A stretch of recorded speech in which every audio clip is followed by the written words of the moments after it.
Tyson and Tori for that wonderful music. Another round of applause. All right.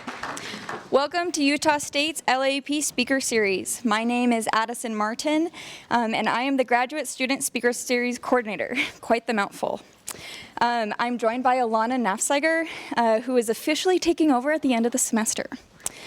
Speaker Series has been a staple in my LAP experience. I was actually tuning in before I was admitted into the program. That's how much of a nerd I am. Wanted to know what this was all about, this big, expansive umbrella of landscape architecture and environmental planning. And I have found it is a fantastic way to get to know remarkable people throughout our discipline. And I am so incredibly grateful for the opportunity to have been more involved, even though I have done way too many of these intros. Nobody needs that. I'd say it was worth it, though.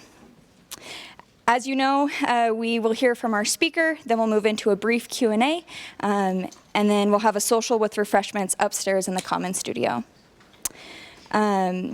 As context is key, we would like to acknowledge that this is, as a land-grant institution, the Utah State University campuses and centers reside and operate on the territories of the 8 tribes of Utah. The Logan campus is situated in the Sahivagoi, or Willow Valley, the ancestral lands of the northwestern band of the Shoshone Nation, and where Shoshone people have stewarded the land since time immemorial and continue to live today. We acknowledge these lands carry the stories of these nations and their struggles for survival and identity. We affirm Indigenous self-governance history, experiences, and resiliency of the Native people who are still here today. Now this afternoon, we get to hear from one of our favorite bellowing, lanky, fiery fly fishermen who is constantly striving for design with more impactful vision, right? Mr. Todd Johnson is a premier meddler, a true middleman, a godfather, and officially a grandfather. He also happens to be the equivalent of a human hurricane on a meta journey through the cosmos. But, you know, in a good way. And ultimately, he's an associate professor of practice here at Utah State. With nearly 40 years of experience, his career milestones include co-founding a firm, becoming a partner, and serving as chief design officer, demonstrating a rich and diverse professional background. Todd's leadership in the field is recognized by his prestigious accolade as a fellow of ASLA. After graduating from Utah State with his BLA from this program, Todd worked in Calgary before attending Harvard for his master's degree in landscape architecture. Encouraging us to stay close with our classmates, Todd and 2 other USU alumni co-founded a firm together called Civitas. Their primary objective was to embrace the ancient idea of curating community around a shared sense of identity, resources, and purpose, devoted to the transformative power of urban design. The year I was born, he shifted to design workshop, where he eventually championed the firm-wide adoption of legacy design to elevate their methodology and create genuinely meaningful projects by ensuring they're environmentally sensitive, community-supported, artfully executed, and economically viable. Since 2013, Todd has been at USU to lift the next generation of landscape architects and environmental planners. At times, you may question his approach, guidance, or even his word choice, but I think he's onto something great. I'm honored to present one of our very own and someone who I regard as a personal mentor to me. Please give it up for Todd Between Us Chickens Johnson.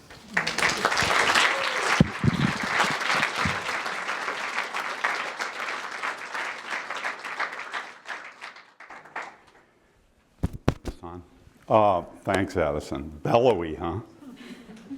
Awesome introduction. Such a pleasure to be here and to see all these faces of people that I'm teaching. My co-founding partner, the actually instigator of Civitas, Mark Johnson, and Mullins can tune in later, our third partner, and hear what we have to say about a very important subject. But a couple of more, I think, expressions of gratitude. The faculty at Utah State University is off the charts. Amazing group of people, a dynamic group of skills coming from different walks, genders, ethnicities, offering, I think, one of the best programs in the country. And so let's give it up for the faculty.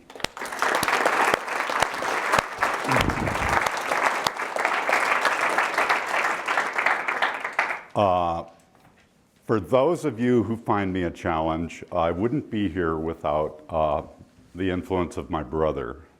My brother's a little under the weather right now, but Craig Johnson, who taught here for about 42, 43 years, Dallin Clark delivered the keynote speech at Utah ASLA yesterday, and it was like so eloquent and, you know, caused me to tear up on numerous occasions, but he's given me more than I can ever thank him enough for. And so I'm sure we'll see him back in these halls soon, but he's just an amazing guy, amazing mentor. Who else? I walked in and loaded the slideshow onto a computer, and I got Natalie to help me upload it to Box. And Marianne Anderson went by and looked at this opening screen, and it had a pretty good looking illustration on it.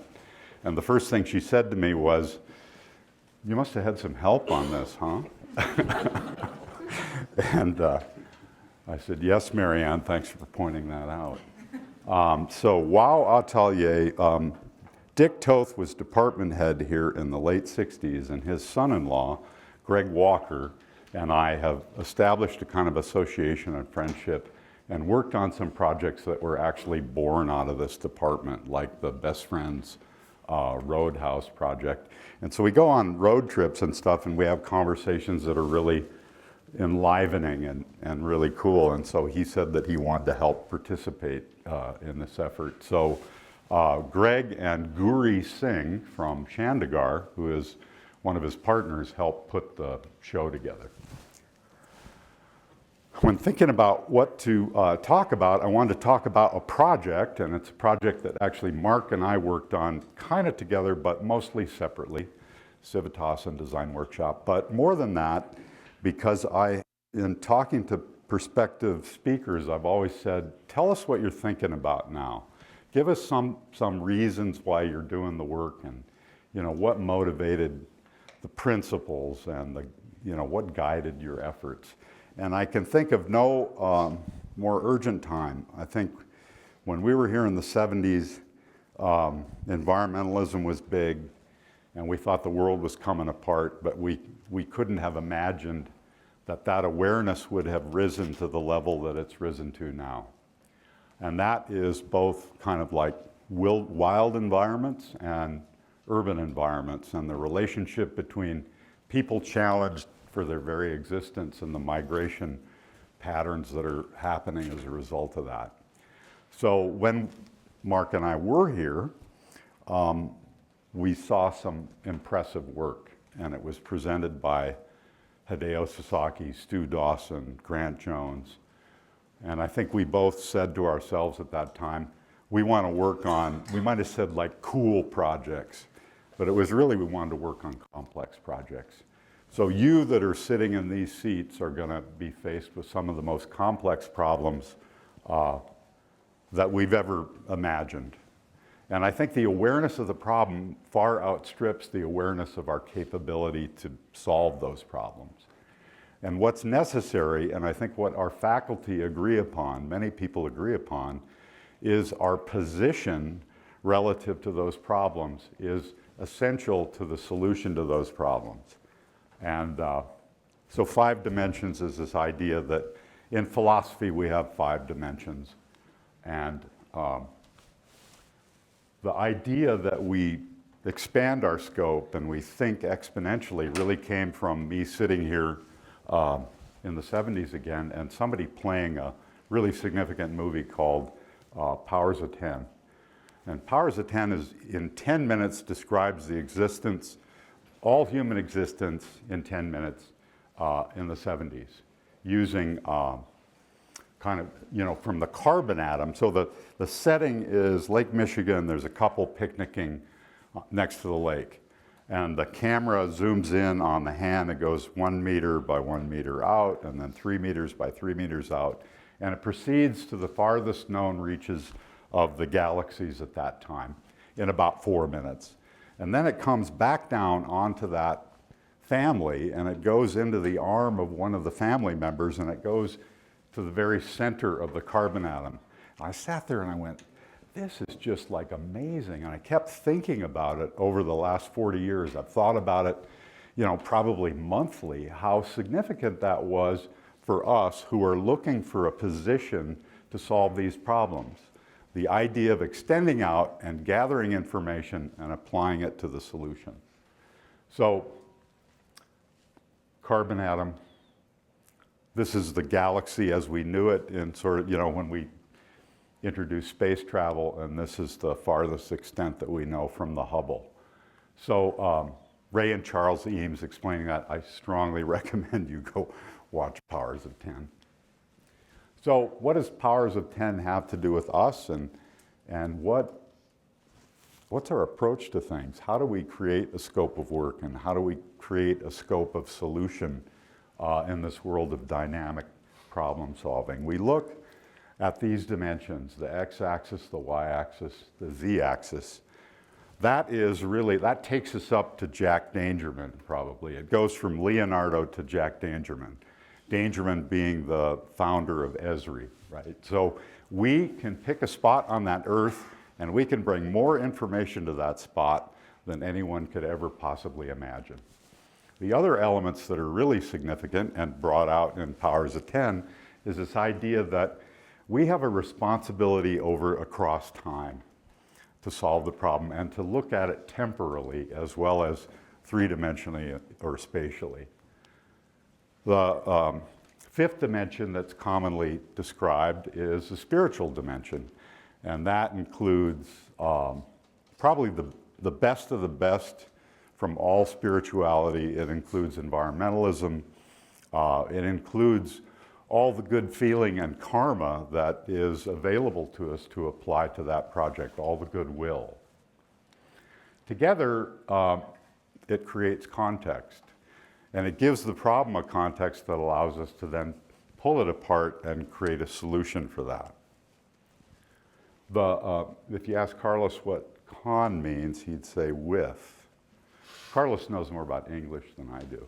If you asked him what text means, it would be information. So what contextualization means is with, meaning together, but also information brought together. So that's the formula.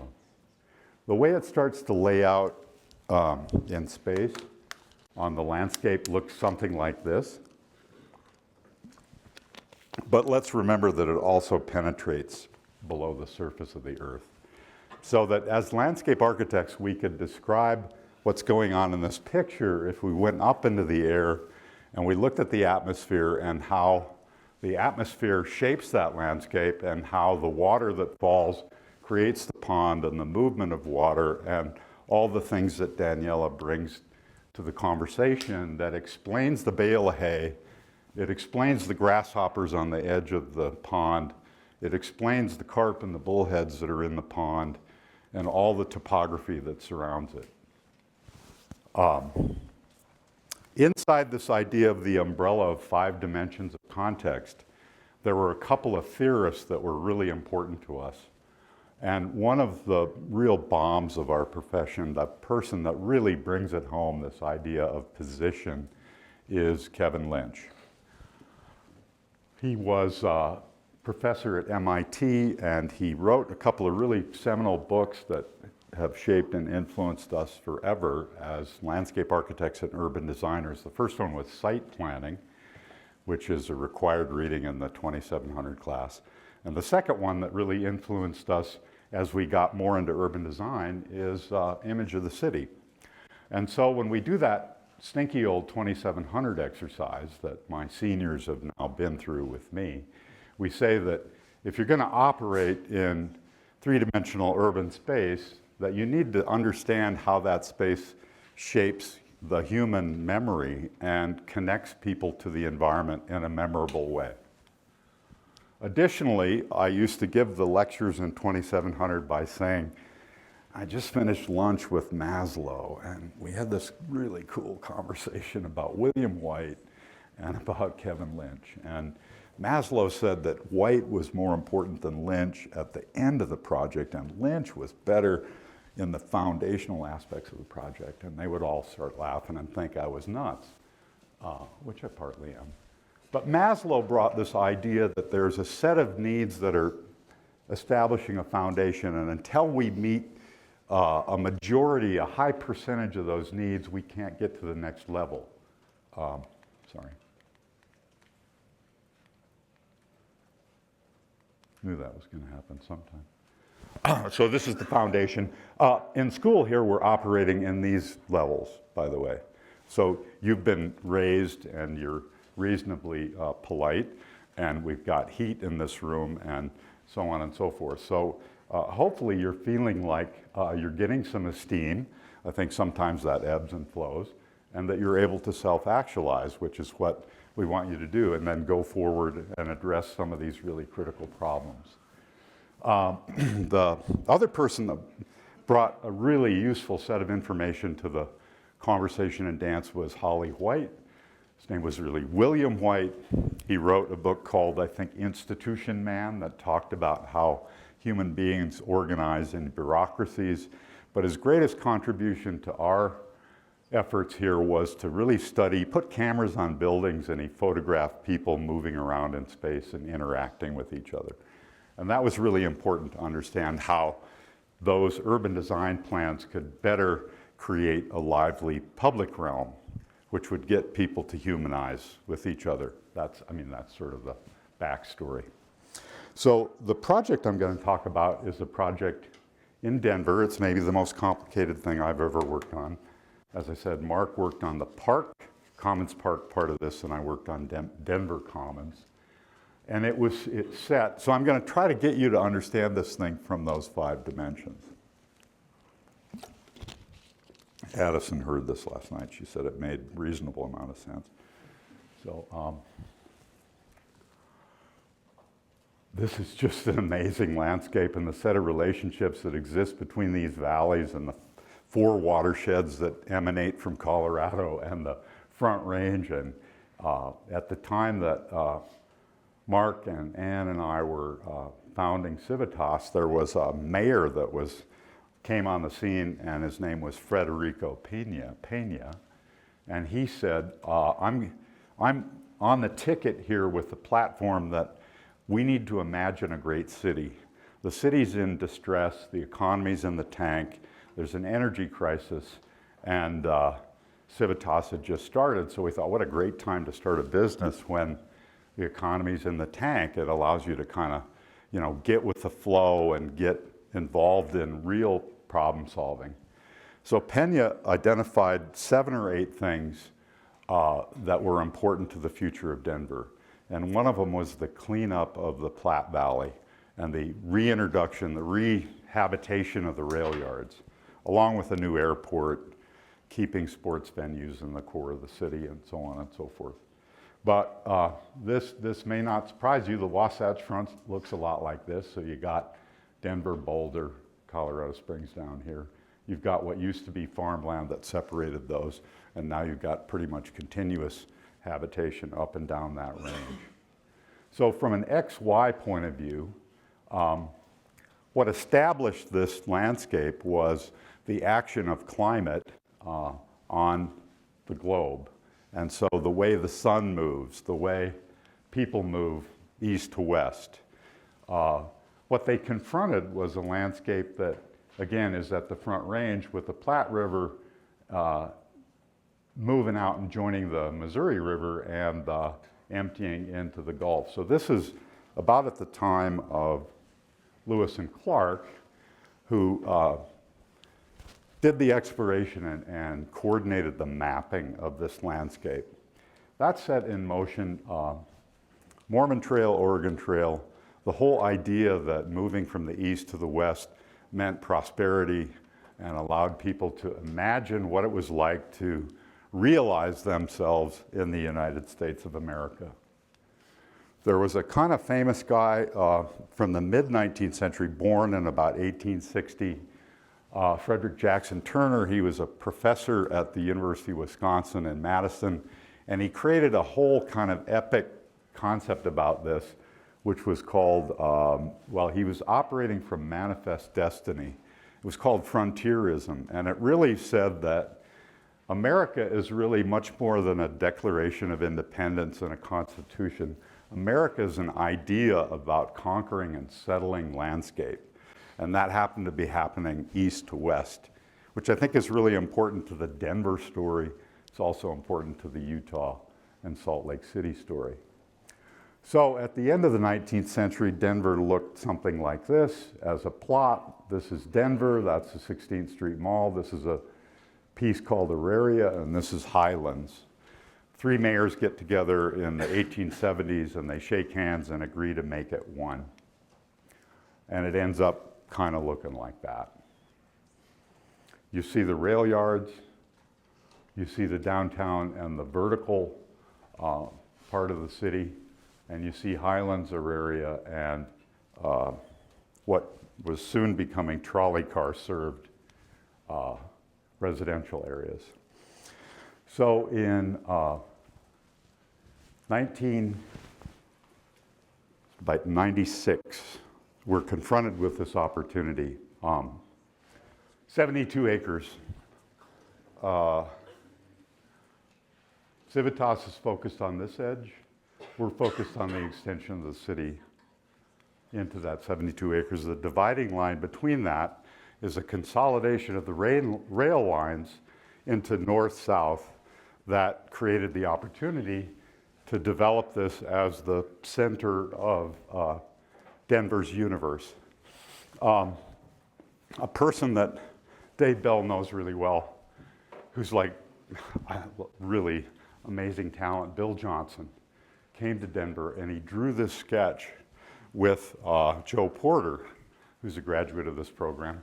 And Bill and Joe were working with different people in the administration in Denver to envision what this ought to look like. And I think Mark and I got a hold of this, and we really loved, I mean, Bill's so talented and, you know, just drafting the sketch. But a lot of people in Denver didn't like the aggressiveness of the park and the kind of suburban feel of it. And so when I wrote a contract for the developer who purchased this 72 acres, and I took it to the planning director, she said, her name is Jennifer Moulton. She's a really tough, amazing woman. Looked me in the eye and said, I don't want any of this suburban stuff. And you're going to bring the grid of the downtown into the Platte Valley and into the 72 acres, aren't you? I said, yeah, sure, Jennifer, yes. And I think Mark and I were kind of already on that pathway. So the north-south axis is significant in that it connects the Civic Center to the river for the first time in 120 years of the city. Olmsted Brothers came and they wanted to connect Civic Center to Cherry Creek, which would then connect to the river. Our proposal was to connect and make that 16th Street extension the major spine.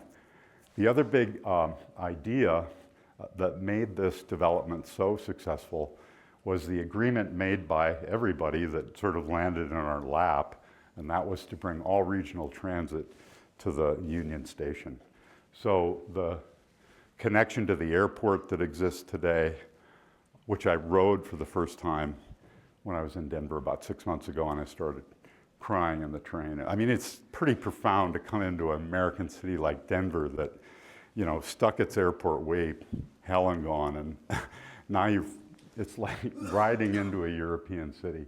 But this is part of the plan that came last. The first thing we had to solve was how to reconnect 72 acres to the exterior. So think about how rail yards work. All the people come in on passenger train and all the stuff, and it goes in and out that door right there.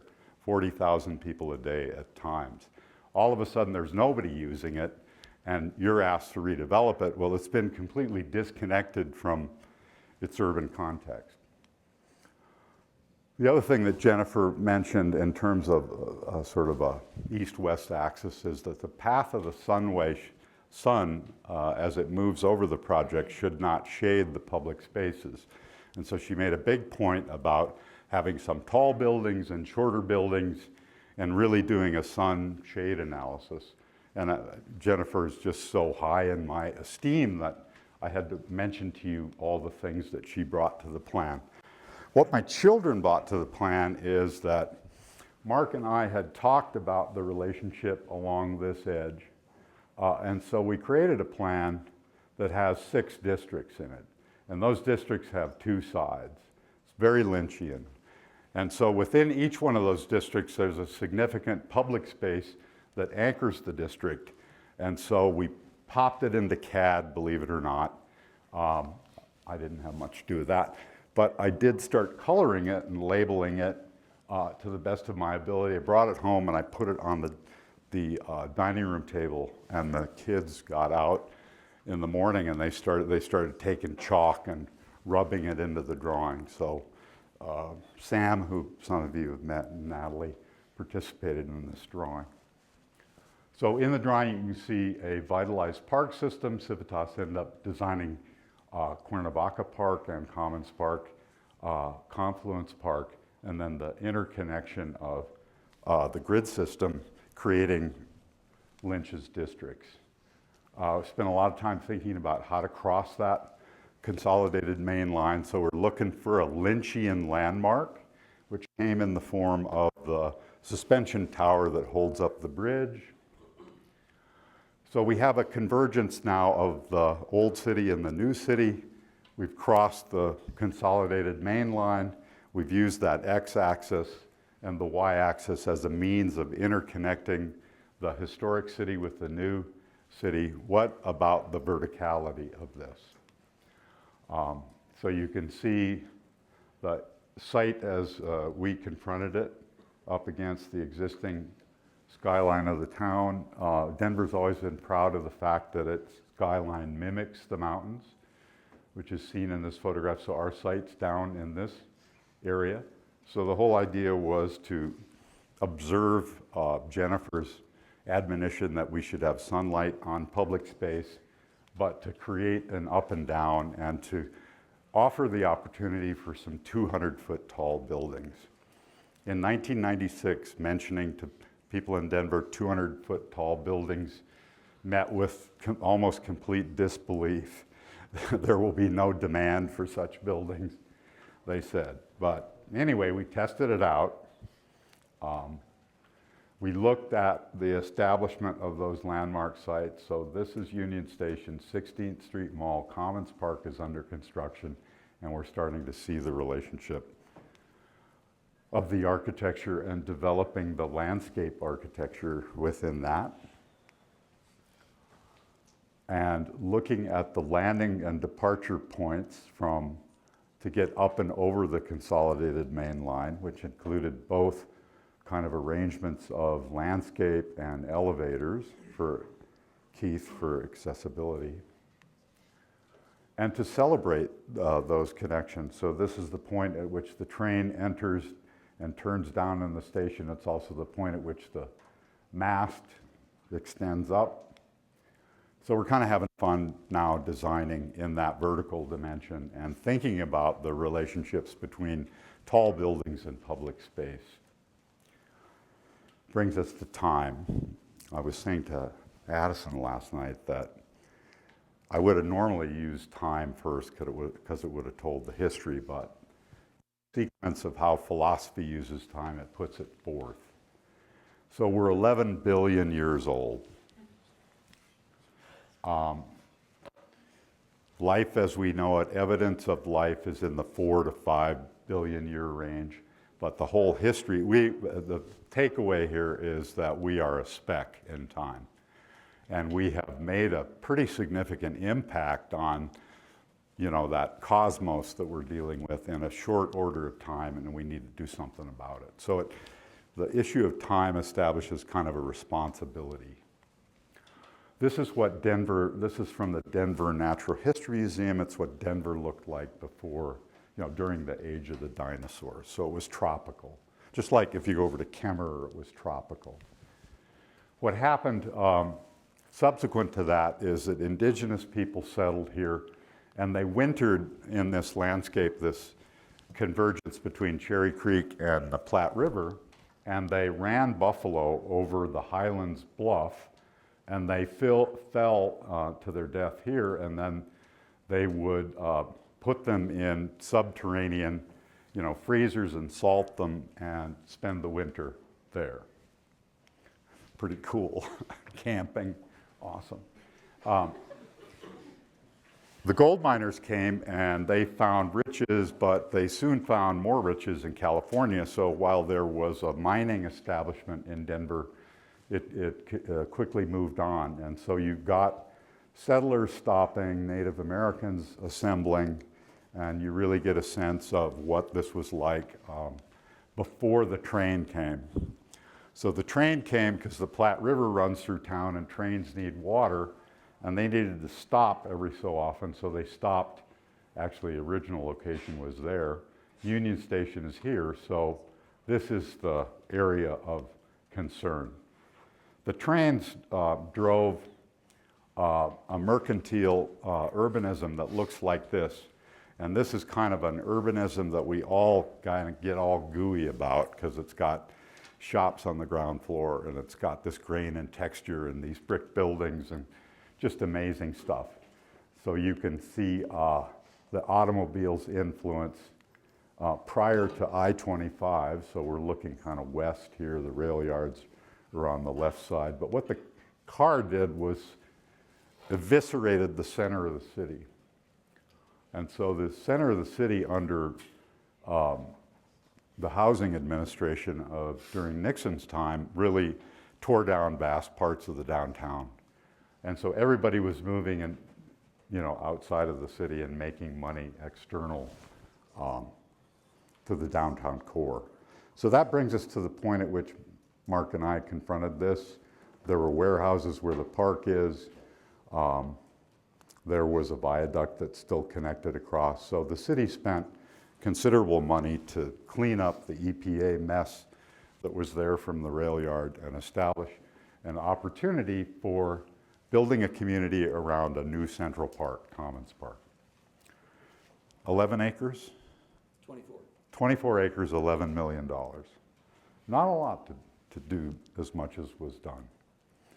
So in this little sequence, you can sort of see how our plan is slowly being implemented. So we have the first condominium residential development. We're seeing also affordable or apartment housing introduced by Texas developers. And through sequence, you can kind of see the plan take shape. Not surprising to us, most of the interest initially was stuff up against the park because the park was such an amenity. And the business part of it and the ultimate train station, which was to occupy this piece, came considerably later. You can kind of see the layering, the edges, the Lynchian. So this is obviously a district organized around public space, releasing to the region's greatest natural resource through a major new central park. You start to see that system take place and the introduction of office components. So we've got live, work, building up. We get a grocery store at some point. We get Whole Foods. We get King Soopers. We get all the things that Maslow would say were needed for people to really call this a home. And as we zoom out, we can kind of see it in the greater context of Denver. It was really a catalyst for other parts of the city to be stimulated and to fill in, and for people to start using that open space in mass numbers. The envisioning of the Platte River being cleaned up and as a major regional resource had been about 20 or 30 years in the making, initiated by a Republican legislator named Joe Shoemaker. This is the landing of the bridge into the public space, some of the elements of those public spaces. We ended up being able to write contracts to design and implement the public spaces as well as having planned it. So that was a real bonus. And then elements and icons connected with the transit edge against the park. From a spirituality point of view, we thought of spirituality as bringing people to this dimension. And so it's, in the mandala, it's the outer limit of that, the outer edge.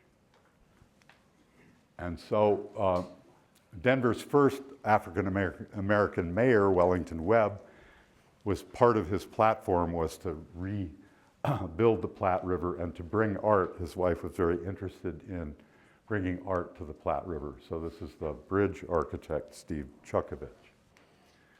And so this is what the occupation of this started to look like. People started having festivals. There were people raising money for kids at risk in art programs. The fulfillment of pedestrian movements and dedicated pedestrian lanes back to the center of the city, the iconography of the bridge, the population of the space. You want to take over again? I'll be right back. What would you like to hear about? Talk about the park. Or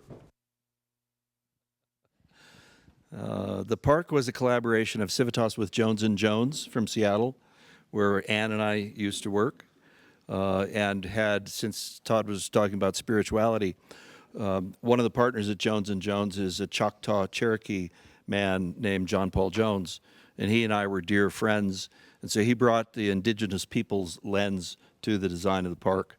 And we also brought in, there was a gentleman named Ben Sherman, who was a senior leader from the Lakota Nation who lived in Denver. And so we had quite a bit of engagement from those folks.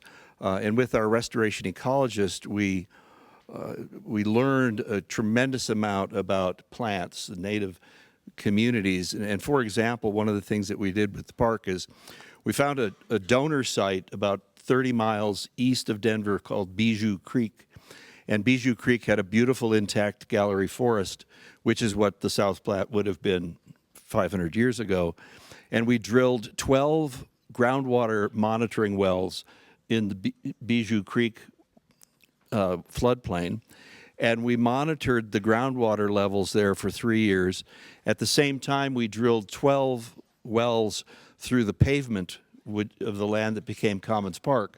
And we had a graph of groundwater fluctuation from each site.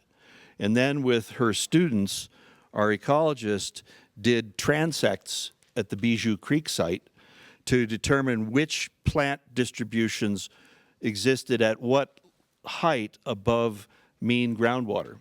So for example, there were actually plant communities that differed at 7 inches above mean groundwater, at 15 inches, at 24 and 36. And each of those was a separate community. All of the plants in Commons Park came from cuttings and seeds that those students collected at the donor site 30 miles away.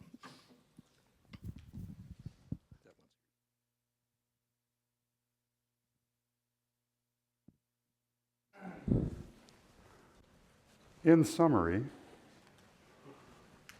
this is kind of at the beginning of the project, but sort of a reminder to you that this is where we started. We had this really amazing illustrator from Kansas City, Dick Sneary, do these incredible watercolors on like 8 by 11 cards and blew them up. So this is what we envisioned. This is saying to Mark, can you give me the design of that thing? And I was given this design, looking at the design standards and guidelines, and then the realization of that. This was a group of buildings designed by Peter Dominic and Urban Design Group. And we had such a tight-knit community that we're able to bring friends into the project, and across 15 or 20 years, get a collection of really great buildings.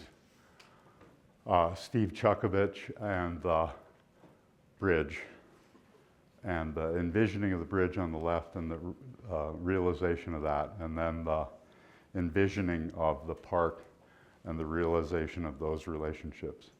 So I think in an image like this, you can sort of see the Kevin Lynch aspect of it. You can see the districts organized around public space.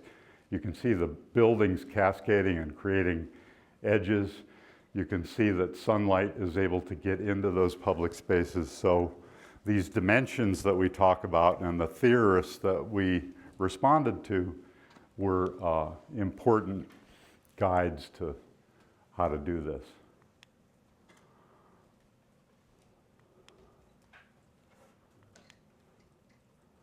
They raise $500,000 a year in a couple of fashion shows that goes to kids at risk. There's a transfer tax that takes a percentage of each, small percentage of each transaction and reselling of all the real estate there that goes to that same fund. There's 10% affordable housing component to this project that the ordinance of which never existed. It was written as a result of this project. These are kind of like the spiritual, again, spiritual and cultural and artistic dimensions of the project. And I think the crowning glory in the thing is that they put out to request for proposal the redevelopment of the train station and then the fulfillment of the connection to the airport. And so you have here a collection of food vendors, amazing restaurants, and what the city has come to call the living room of the city, which is the old, what do they call it, train room or something like that. That's what that looks like. So, Carolyn taught a studio in India, had the opportunity to go there with her and go to some places in India that I'd always wanted to go to India. They blew my mind, absolutely off the charts. This is Varanasi. The Ganges River comes from the Himalayas, goes through Varanasi and a lot of other settlements and ends up in the ocean, of course.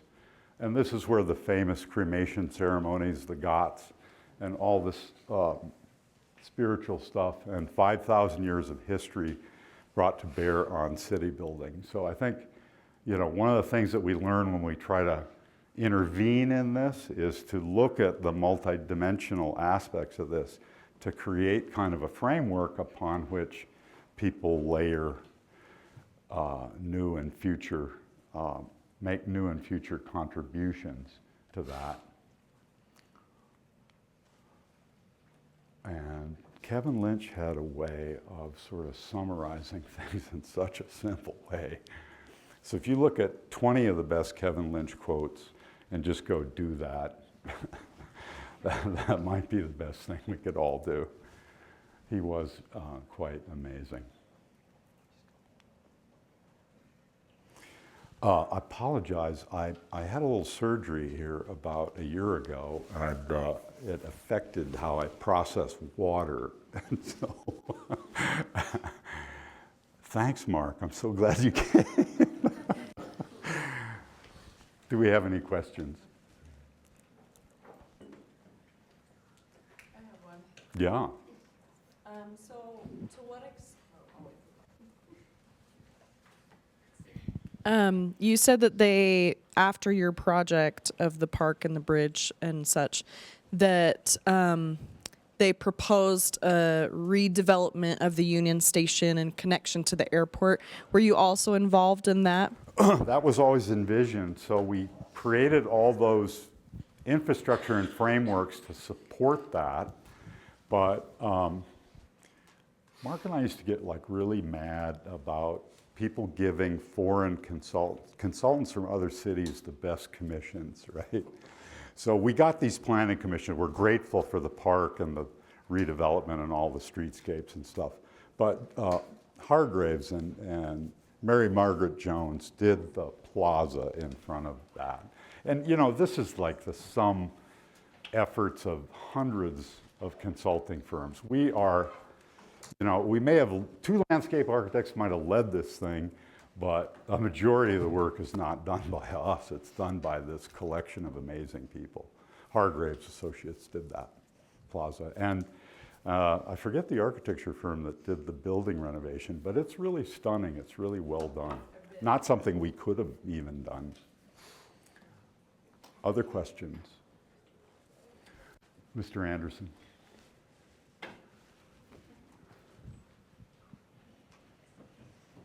So the majority of this work is what now, 20 plus years ago? Nearly 30. Okay. But when it started in 96, so it would be like 26 years. He got involved probably in 95 with the park plan. Okay. So is there an estimation as to what the economic benefit has been along with social and cultural benefits? But everybody always talks about money. What is the economic benefit or value that that transformation has brought to the city of Denver, would you say? Well, it's interesting because you can submit for awards. I've never been a big awards person, but people in my firm convinced me to submit for awards. And so this got submitted for an award with the Urban Land Institute. And you can only submit for those projects of excellence. So there are 10 projects nationally or in this continent that are selected each year. And so you have to have the project 50% complete at least, and it has to quantify what the benefits are. So I forget exactly the quantification, the fiscal throw-off to the city, but it's in the billions by now, I'm sure, and it won the, one of the 10 best projects in the country in 2012, I think, something like that. And I'm not beating my chest, I'm just saying, you asked a question, I think it's useful to understand for these students to say that we add value. Sometimes they think of us as a luxury profession. Like my brother talked about his going to the whole wildlife thing was to bring substance to the work, because historically we did small villas and we did really fancy, luxurious stuff. And I think part of the reason that Mark and I went to graduate school was to get command of some of the, the economic side of things. Sean's here, Sean's trying to teach that side of things. Really important to know that stuff. The land was purchased for 75 cents a square foot, 175 acres.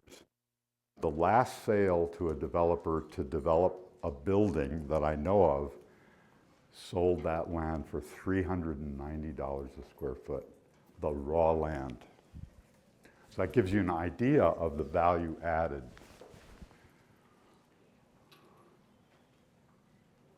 Yeah, Mike Daines. Yeah, how many, what's the size of your team at your firm that's sort of heading this up? You mentioned all of these other consultants, but what was the scale of your internal team that was leading the charge?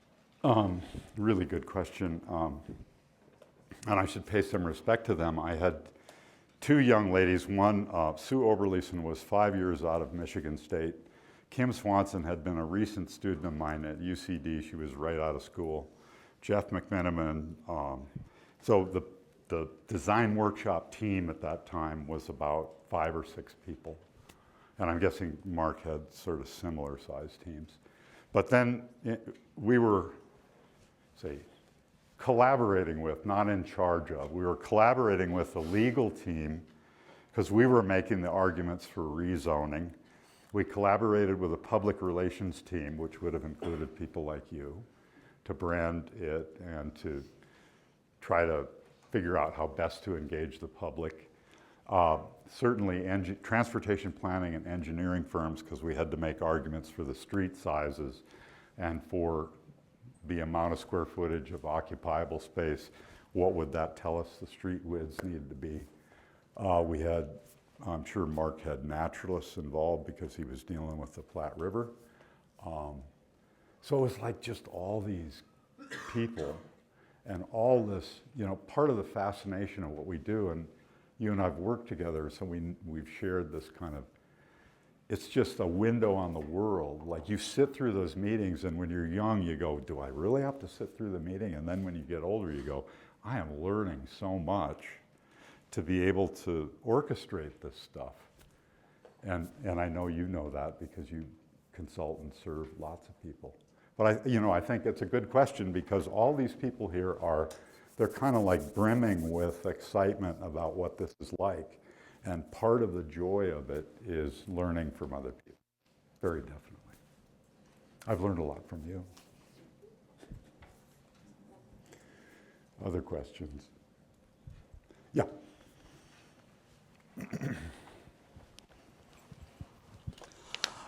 So I was kind of wondering what, based on your really humanistic theory behind all this, and in the 30 years or so since you've been working on this project, what value judgments or theories do you think you would, or assumptions that you would change or treat differently if you're presented with this project today? That's a really good question, David. Somebody asked a question at one of 75 public meetings that we attended to be able to move forward to council approval.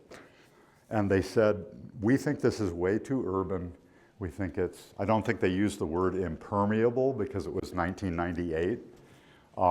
But they said, well, what would it look like if you had green around each one of these buildings?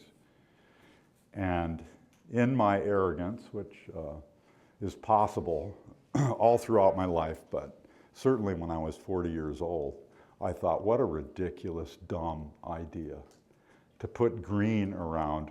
I mean, Mark and I just spent $100,000 getting an education to pave urban spaces, right? What a ridiculous question. And it was so arrogant of me because, and I keep thinking about that, how stupid that was for me to think that. The foreshadowing of bioswales and rooftop gardens and all that stuff. So I had kind of become this big shot, you understand urban design person, and I kind of forgot about what my brother taught me, which is, the invertebrates rule. Whether you're fishing or in life. So Maslow says the invertebrates rule, right? Did that kind of answer your, that's just one of the things, but I learned so many things that, the only thing that an older person in this room has over any of you is we've made more mistakes. I have a question. I'm curious, from a form-based perspective, how do you know you're on the right track during the process? Like, do you have indicators along the way? How are you?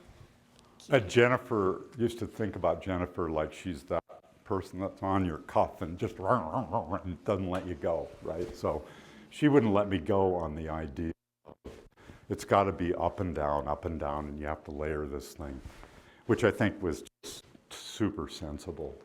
I submitted this for a Congress for New Urbanism award, and we got awarded that as well before Thorpe and Dewani had kind of really celebrated form-based code. So the way that we got at that is I met with Jennifer. She was an architect and a landmarks commission person before she became planning director. And then I contacted a Chicago architect at her request. His name's Thomas Beebe, and he designed the Chicago Library, I think. And he was of no use because he came to town, and she made me bring him to town, and he sat down and he said, you don't need design standards and guidelines, you just need to hire a good architect. So it was kind of like a classic sort of smug architect response.